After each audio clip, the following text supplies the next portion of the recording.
Good morning mga ka-Tristan Fitson Gym. Ito po yung Coach Dan Reño.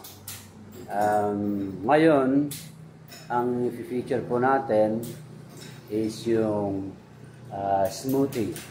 Meron tayong smoothie cafe dito. Ito po yung front desk natin. Yan yung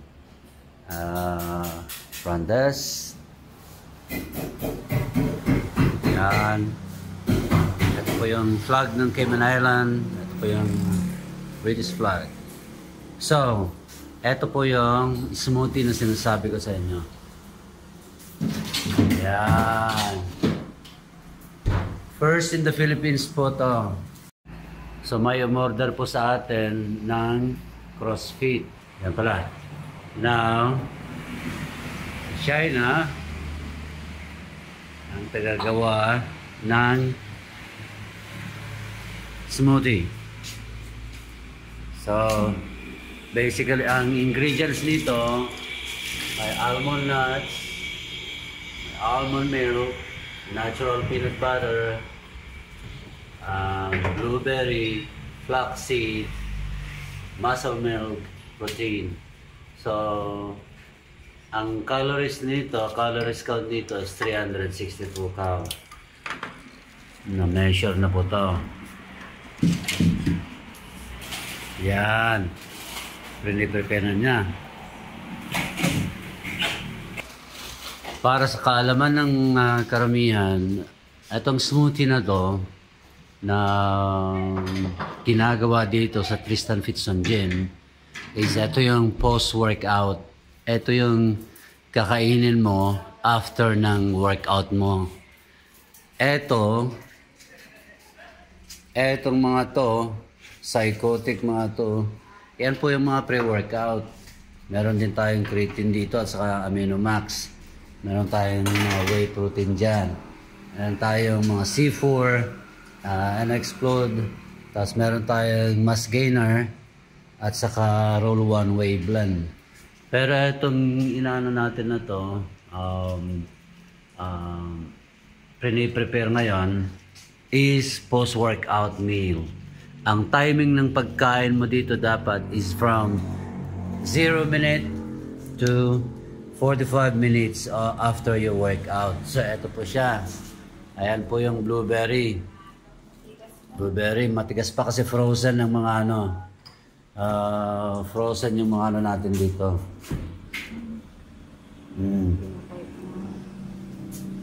Ayan. So, gaya ng sinabi ko, ito yung ingredients. Itong almond. Yeah. Whey protein. Ito yung ice muna. And then blueberry. And then flaxseed. Yan. Yan natin dyan.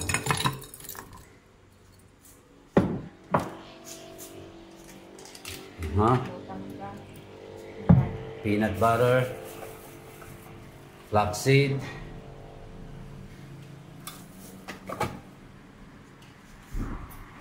Pero may measurement to. May measurement siya.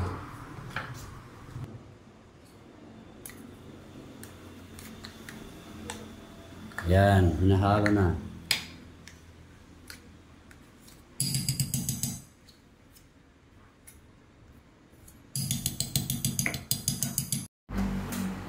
Now, eto na po siya.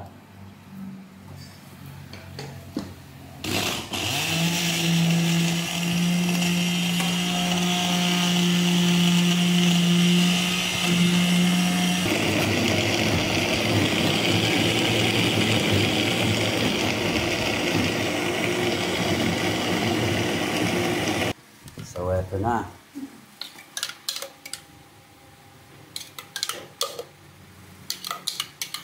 Naman ng konti dyan. Naman ko ng konti.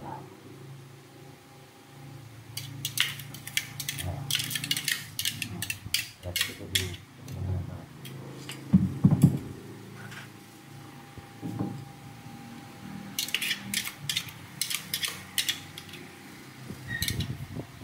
Ganito siya, no?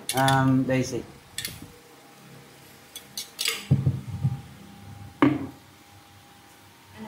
Tikman mo. Tikman mo. Ayan, na yung finished product. Wala yung ano natin yung logo ng ano natin yan. Yan na po. Ito, post-workout to. So, gentlemen, ladies and gentlemen, ito na. Bibigyan na natin yung order ni Sir. Yan. Tatanungin lang natin si Sir kung ano yung review niya sa yung taste ba ng ano natin. So, yan. Ang in-order niya yung CrossFit.